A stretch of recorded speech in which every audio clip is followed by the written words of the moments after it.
हिंदू पौराणिक कथाओं में देवी देवताओं द्वारा कुछ पशु और पक्षियों को वाहन के रूप में क्यों चुना जाता है?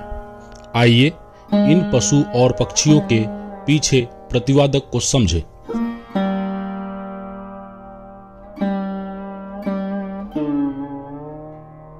गणेश जी को बुद्धि और तीव्र समझ वाला देवता माना जाता है। चूहा भी ऐसे ही तीव्र बुद्धि वाला प्राणी है।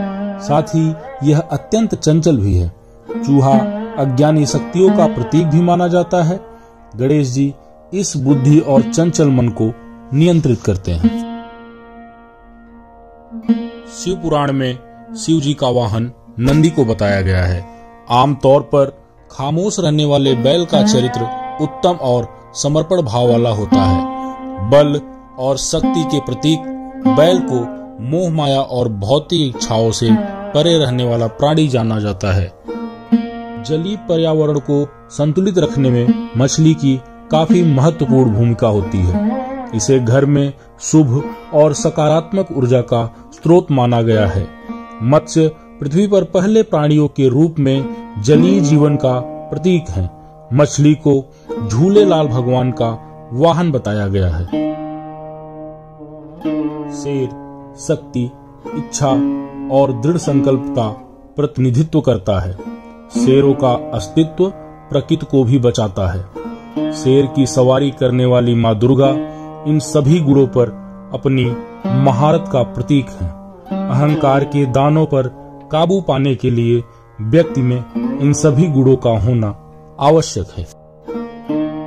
तोता एक आकर्षक पक्षी है। यह अपनी बुद्धिमत्ता के लिए भी जाना जाता है। इसमें सीखने की बहुत ही तीव्र क्षमता होती है। यह विभिन्न आवाज भी पैदा करता है। तोते हमें वैसे ही स्वीकार करते हैं जैसे हम हैं। कामदेव का वाहन तोता बताया गया है। हमारी सृष्टि के प्रत्यक्ष देवता भगवान सूर्य के रथ में 7 घोड़े होते हैं, जिन्हें शक्ति एवं स्फूर्ति का प्रतीक माना जाता है। भगवान सूर्य का रथ यह प्रेरणा देता है कि हमें अच्छे कार्य करते हुए हमेशा आगे बढ़ते रहना चाहिए, तभी जीवन में सफलता मिलती है। गाय से अर्थ, धर्म, काम और मोक्ष इन चारों की सिद्धि होती है। गाय के शरीर को स्पर्श करने वाली हवा भी पवित्र होती है। जहाँ गाय बैठती है वहाँ की भूमि और गाय के चरणों की धूल भी पवित्र होती है। पुराणों में गाय को दत्तात्रेय भगवान का वाहन बताया गया है। उल्लू एक क्रियाशील प्रवृत्ति का पक्षी है। वह अपना पेट भरने के लिए भोजन की तलाश में निरंतर कार्य करता रहता है। इस कार्य को वह पूरी लगन के साथ करता है। माँ लक्ष्मी हमेशा अस्थायी रूप से मेहनती लोगों के घर में निवास करती हैं। उल्लू उनका ही वाहन है।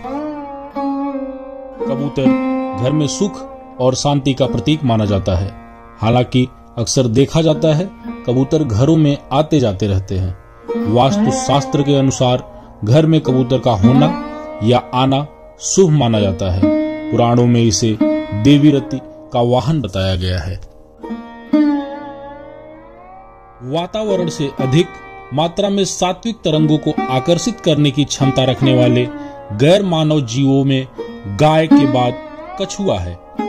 वास्तु का मानना है कि कछुआ घर में सद्भाव, धन, शांति और लंबे जीवन को आकर्षित करता है। पुराणों में यमुना देवी का वाहन कछुआ को बताया गया है। गौर को एक प्रकार का जंगली भैंसा कहते हैं। यह आकृति से ही ओजस्वी और बलवान प्रतीत होता है। अन्य वन्य पशुओं की अपेक्षा इसकी दृष्टि तथा श्रवण शक्ति कमजोर होती है। यह स्वभावतया शर्मीला होता है और पुराणों में इसे पपलाज माता का वाहन बताया गया है। ऊंट स्वभाव में एक धैर्यवान सहनशील प्राणी माना जाता है। ऊंट सभी कामों के लिए उपयुक्त है। ज्यादातर इसे भार ढोने एवं कृषि कार्य के काम में लिया जाता है। मोमाई राबरी जनजाति की सर्वोच्च देवी हैं। पुराणों में मोमाई माता को ऊंट पे सवार दिखाया गया है। पक्षियों में गरुड़ को सबसे श्रेष्ठ माना गया है। यह समझदार एवं बुद्धिमान होने के साथ साथ तेज गति से उड़ने की क्षमता रखता है। गरुड़ के बारे में पुराणों में अनेक कथाएं सुनने को मिलती हैं। पुराणों में इसे भगवान विष्णु जी का वाहन बताया गया है। भारत की संस्कृति में मेढकों की महत्वपूर्ण भूमिका है। मच्छरों की आबादी को नियंत्रित करने के लिए मेढक बहुत मददगार होते हैं, जिसके परिणाम से मलेरिया और मच्छरों द्वारा फैलाने वाली अन्य बीमारियों को रोका भी जा सकता है। यह कुबेर भगवान का वाहन है। पुराणों में माता पार्वती का वाहन बाघ को बताया गया है। बाघ अदम्य साहस, आक्रामकता और शौर्यता का प्रतीक है। यह तीनों विशेषताएं मां पार्वती के आचरण में भी देखने को मिलती हैं। बाघ की दहाड़ के आगे संसार की बाकी सभी आवाजें कमजोर लगती हैं। गिद्ध एक विशाल मांसाहारी पक्षी है। पारिस्थितिक तंत्र को बनाए रखने में इस पक्षी का महत्वपूर्ण योगदान है, क्योंकि गंदगी खाकर यह कई प्रकार की बीमारियों के प्रसार को रोकता है। पुराणों में गिद्ध को भगवान केतु का वाहन बताया गया है। हिंदू धर्म ग्रंथों में देवी गंगा का वाहन मकर यानी मगरमच्छ का उल्लेख मिलता है, जो जलीय प्राणियों में सर्वाधिक शक्तिशाली और परम वेगवान माना गया है। मकर एक प्रतीक है जो बताता है हमें जल में रहने वाले हर प्राणी की रक्षा करनी चाहिए। कौवे को अतिथि आगमन का सूचक और पितरों का आश्रम स्थल माना जाता है। कौवे पितरों की शांति का प्रतीक माना गया है। हिंदू पौराणिक कथाओं के अनुसार शनिदेव के 9 वाहन थे, लेकिन अपनी चतुरता और बुद्धिमानी के लिए कौवा सबसे प्रिय था। मधुमक्खी कीट वर्ग का प्राणी है। मधुमक्खी से मधु प्राप्त होता है, जो अत्यंत पौष्टिक भोजन है। मधुमक्खी नैतिक गुणों में एक सार्वभौमिक प्रतीक है। परिश्रम, पवित्रता, ज्ञान आदि का पुराणों में काली मधुमक्खियों की देवी एक हिंदू देवी भ्रामरी है। गधे की स्मरण शक्ति बहुत तेज है। इस जीव में गजब की सहनशीलता होती है। शीतला माता गधे की सवारी करती है। इसके जरिए देवी का यह संदेश है कि मनुष्य को तन मन शीतल रखते हुए धैर्य के साथ निरंतर परिश्रम करना चाहिए। इससे जीवन सुखमय होता है। बिल्ली की सुनने और सूंघने की शक्ति प्रखर होती है। यह सुख, समृद्धि और शांति का प्रतीक होती है। बिल्लियों को हिंदू धर्म में पूजनीय जानवर माना जाता है। दीपावली की रात घर में बिल्ली का आना शुभ शगुन होता है। बिल्ली माता खष्टी देवी का वाहन होती है। भैरव देव ने कुत्ते को सवारी चुना। कहा जाता है कि कुत्ता पास रखने से मनुष्य आकस्मिक मृत्यु से बचा रहता है। इंसान का सबसे वफादार साथी भी माना जाता है। भारतीय पौराणिक ग्रंथों में भी कुत्ते को कई जगह प्रमुखता से उल्लेख मिलता है। मुर्गे सुबह होने के समय को बहुत सटीक भांपते हैं। ये सब होता है उनके शरीर की बनावट और अंदरूनी खूबियों के वजह से। यही कारण है कि मुर्गे को जैविक घड़ी का नाम दिया गया है।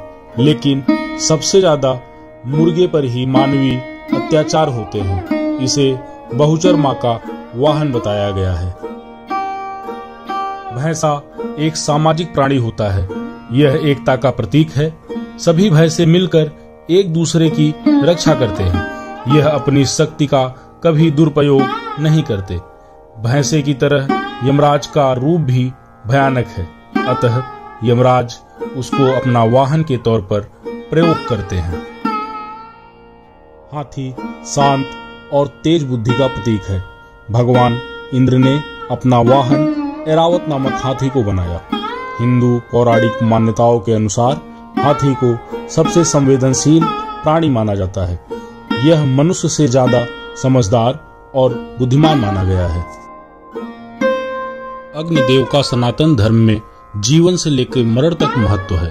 उनका अस्त्र तलवार है तो उनकी सवारी भेड़। भेड़ों में सुनने की क्षमता अच्छी होती है।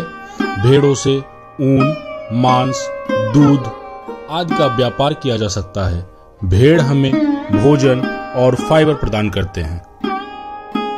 दुनिया भर में स्थित विभिन्न लोगों की पौराणिक कथाओं में हिरण की महत्वपूर्ण भूमिका है। जैसे कि पूजा की वस्तु, देवताओं का अवतार आदि हिरण चंचल होते हैं। यह मुख्यतः झुंड बनाकर रहते हैं। पुराणों में हिरण को भगवान चंद्र का वाहन बताया गया है। हिंदू धर्म की सांख्य प्रणाली में प्रकृति को एक मादा बकरी के रूप में दर्शाया गया है। बकरी का रंग लाल, काला, सफेद होता है और यह 3 गुणों सत्व, रजस और तमस का प्रतिनिधित्व करते हैं। यह मेलडी माता और जेल माता की सवारी है। मोर एक बहुत ही सुंदर तथा आकर्षक पक्षी है। यह राष्ट्रीय पक्षी शक्ति का प्रतिनिधित्व करता है और इसके पंख अमरता और बुराई के प्रति प्रतिरोधकता का प्रतीक है। इसे हिंदू धर्म की कथाओं में भी ऊंचा दर्जा दिया गया है। यह भगवान कार्तिकेय का वाहन भी है। सांपों में सबसे श्रेष्ठ शेषनाग को माना जाता है। पौराणिक शास्त्रों के अनुसार शेषनाग के फन पर ही हमारी पृथ्वी टिकी हुई है। नाग को मनसा देवी का वाहन बताया गया है। भगवान शिव अपने गले में नाग धारण करते हैं। सांपों को पूजनीय माना गया है। हंस में तमाम खूबियां हैं। मां सरस्वती का वाहन हंस पवित्र, जिज्ञासु भी और समझदार पक्षी होने के साथ साथ जीवन पर्यंत एक ही हंसनी के साथ रहता है। परिवार में प्रेम और एकता का यह एक उत्तम उदाहरण है। हंस सिर्फ गुण ग्रहण करता है, अवगुण छोड़ देता है।